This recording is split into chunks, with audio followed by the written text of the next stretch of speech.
Hey guys, Monk52 here of course, and today we're covering the Småland. Now, I haven't played that many games in it, but I've played enough that I feel very comfortable in the boat now. So, onto the modules here. Honestly, all three are good options here, according to your playstyle. I think aiming system's a good one for me, a bit more accuracy, a bit more traverse speed for the torpedo tubes. Main battery is a very good second choice, and A can be used here. Prop mod is what I'd recommend heavily, concealment is what I'd recommend heavily, and then for the fourth slot, I would go with the gun build because of the radar, but if you're not running a radar build, you could go with the torps for the 90 knot torps, essentially what you have when you get the upgrade. Heavily recommend getting the torp one first, then the hull, and then last but not least, you get the aiming systems, the targeting systems mod for the upgrades. I recommend that as the order, and that's the order I'm going to do. Commander choice is Jersey Swirsky, well, Servant Rage, look at me now. Reaching out, smoke in the water, unstoppable. Now I'm running these two commanders in my video. I'm running Rumble for more range and Vincent for more reload time. But I think a more optimized build if I wasn't, running the same sort of build for Friesland here. Where I just switched the two options here. I switched out Look at Me Now for Mortar, but for Småland I switched back to Look at Me Now. If you're looking for alternative options here, instead of Rumble, you would swap out Defournay. He actually does more damage than Avenue for your destroyer buff. He gives you more of a buff, which is really odd, but there we go. And your second inspiration should easily be William Sims for the extra HP, because it's tier 8, you're getting, if maxed out, you're getting 3.2k health. Now, with our build here, we're getting a pretty spicy 1.6 reload. We're getting really good torps, even without the upgrade, but with the upgrade, we're going to be really spicy, so that's very good. You get the 1.6 reload, and the damage is pretty high. Engine boost, 30%, which is the highest in the game. Very short and very wonderful engine boost. You get 7.5 radar. You can also swap it for the heal as well. The A is obviously not bad at all for the Pan-Europeans, sorry. Again, speed isn't very good, but with their engine boost, you really get a short dash of speed, and it really does well. Now, in this game, we've got a Shimikaze, two Shimikaze, which should be able to do it gun down. Gearing, which should kind of ruin us, and Summoner, which is essentially a gearing but smaller. So, not exactly ideal for we've also got Worcester and radar and a Kronstadt radar, so matchmaking is not really with us in terms of the DDs, except the two Shimikazes. We've got a lot of good DDs on our side though, so we'll see. We've got a Petra behind us, so the radar support could be nice. I forget if the person uses radar though, so we'll find out if we get if Chucky uses radar or not. Anyway, we're going to push forward here and we'll try and do what we can. Now, Småland's a really good ambush hunter. You can push caps, you can take the objectives because you've got that radar, so you're almost guaranteed to radar you're the DD that you're fighting with, and the gunpowder is nothing to laugh at. You can get some really good results. Now remember, this is stock as well. Imagine I wasn't stock, I had more health to play with, and my torpedoes were a lot faster for no real downside as well. So the torpedoes are much better when you got more upgrades really, and I can play a lot more ballsy when I've got more health. So yeah, just bear that in mind, chat. Bear that in mind. Anyway, we're talking here because this person is Xbox, Jockey's Xbox, so we can't use PlayStation chat or party chat, so we're using the horrible game chat. Anyway, let's see. So yeah, we're going to watch out for Kronstadt and Worcester radar. Also, don't want to be picking an open water gunfight with a daring or a gearing, because it can go really bad, even with our radar. So, opening torps to zone the island here. Honestly, the torps are okay. For me, they're secondary for Småland, but you can spec it either way. You can really choose to go for the torpedo route or the gun route. I think the gun route is so much more effective when running the radar, but you can still run a gunboat build with the heal as well. I just think the radar is just so much more valuable. It's really the selling point of this boat, in my opinion. You've got the radar, you've got the really quick engine boost, and you've got the torps as well. You've just got everything you want, really. The only downside is maybe lack of HP or the torps that do a lot of damage, but again, with the upgrades, you get that reload. Everything works for you, really. So, cap is contested, we're spotted, which means we can pick the fight. It's Shimikaze, great, we can gun that down. He smokes up, which is just joy to my eyes. I can just go, radar, and there we go. He's getting ruined here. He's getting absolutely butchered. Our radar is going to last for 20 seconds, aka down to 10 here, because by the time we talked about it, it's already done.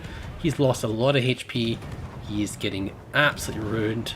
Our teammates are shooting him too, and that's pretty much, that's how you deal with the DD right there in the Småland. You just run away, start carrying away, and just start working the guy down. Even if he goes dark here, The number of shots in the air is just going to be enough to kill him. And there we go, perfect. And we lost like 5k, 4k health. It wanted me to think, tries to chunk us a little bit, but we're okay. Take cover behind the island, disengage. There we go. DD down, very nasty DD, taken out of gameplay, just like that.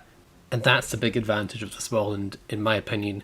You're basically eliminating any chance of that DD to get away, and provided you are accurate enough with your shots and or have a team, nice shot on me by the way, you can get rid of that DD very quickly. That was a very surgical kill of that destroyer there. I'm sure my teammate behind me helped out, but at the same time, that was a lot of good work here. You know, I don't think the Petra even used a radar there, but yeah, you can see the damage was quite substantial, and the work is done as well. Now, that's what I'd expect. This is really a big advantage. You have that radar, you can radar your DD, you can spot them. You will, no matter what your detection is. That's why I say your detection is not really that important. I've got 6k in it right now, and I'm maybe running mortar by accident. It doesn't really make a difference, again, because you have 7.5 radar. So the detect is not really that important unless your radar's off cooldown and you're being perma-spotted by DD. But then again, you have that short speed boost that basically will mean you'll get out their tail. Like, detection's not really that important for Småland. I'd rather opt for more health or more damage. You really don't need much, because those radars are really what sell you.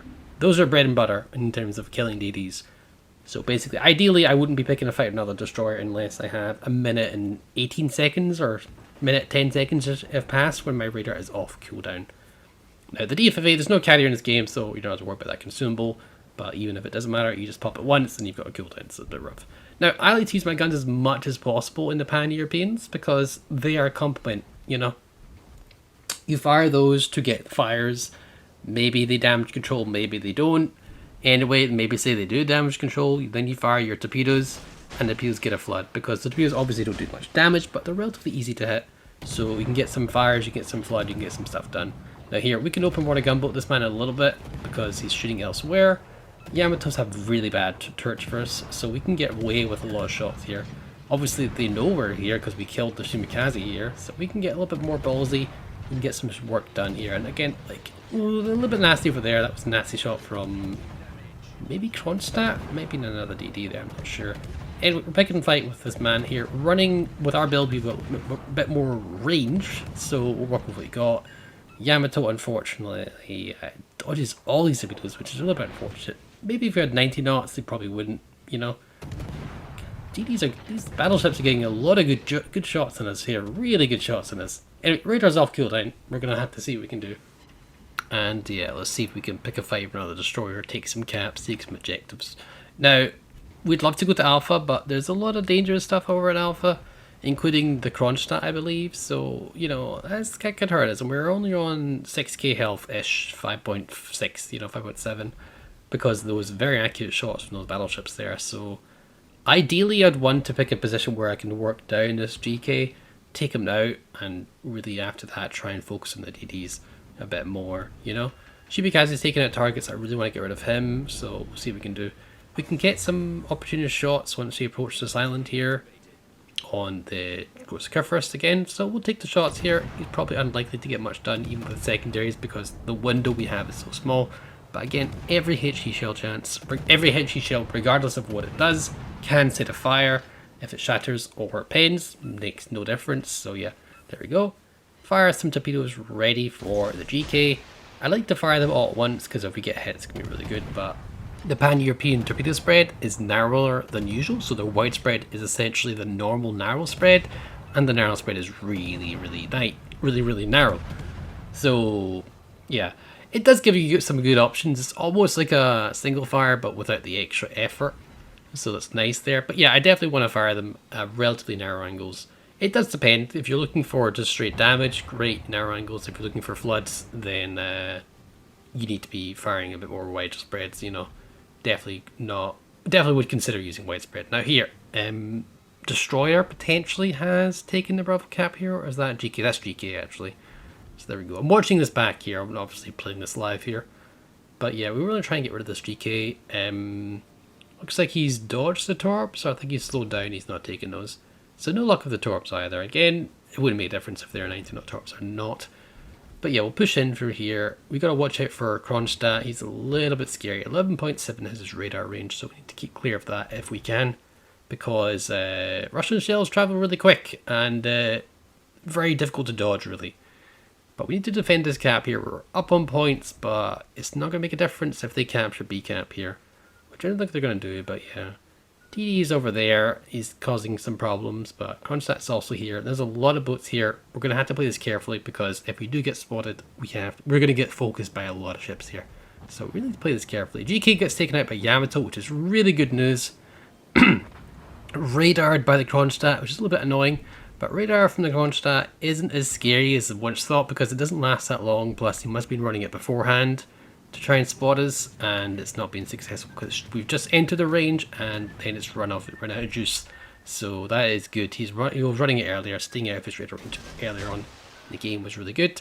We're going to fire some speculative torps because I think he's going to turn in, and if not, then they're just decent torps. You know, anything approaching the B cap would be a good chance of getting some hits here. So we're going to fire them in between those islands there. Just sometimes speculative torps can really do well. Yeah. But there's definitely some contesting the B cap, so maybe thinking Daring or Summoner. I believe it's Summoner and Daring. Yes, probably Summoner Daring left here. So we'll see what we can do here. Try and get rid of the Summoner or the Daring here in the B cap. And hope for the best, really. So yeah, we'll just do this here. I want to get a better position before I start the radar. We actually we killed the Daring, who was on low health. It must have been over there, just approaching the B cap. Yep, he was contesting it. So there we go. Sometimes speculative torps can really do well because people don't expect that even high level players can get taken out by speculative torps really, really well. You know, so yeah, it's not bad there. Not bad. The torps did its job. Only one torp was needed.